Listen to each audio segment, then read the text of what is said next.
How to create a bootable pen drive for Windows 10, 8 and 7.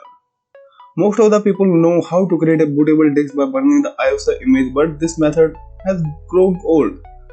The USB drive have replaced the disk as they have convenient method to store operating system and fast to use. You can create a bootable pen drive without any software, just using the Microsoft command process, but the process is little bit complicated. So you have a simple step to create a bootable pen drive. So if you want to know that, then watch this video till the end. But before starting the process, if you have not subscribed to my YouTube channel yet, then hit this red subscribe button and subscribe to my channel and support me. So before making a USB pen drive, make sure you have already downloaded the Windows image file. Now download a software called Refuse. Refuse is free, lightweight tool that comes widely recommended and developer and products specialized across the internet. You can check the download link of the Refuse in the description box. So after downloading the software, install it. Well, the process is done. Open the software and now insert your USB pen drive. Make sure to use a drive that large enough to accommodate the size of your image file.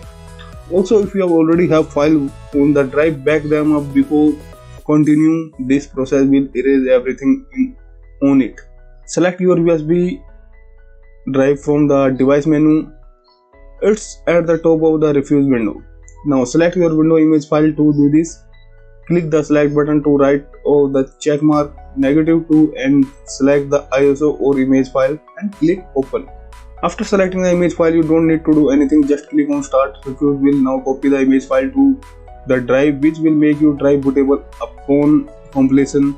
When the drive is ready, click close at the bottom right to exit Refuse. Not all things is good and easy, but before installing the make sure between MBR and GPT. If you want to install Windows on a GPT based hard drive PC, then select GPT. If you want to install on an MBR, then select MBR. If you want to check your disk partition system, then please watch my other video on this topic. So in this way you can create a bootable pen drive. So that's our video guys, and I hope this video is really helpful for you. If this video is helpful for you, then please hit the red subscribe button and subscribe to my channel and support.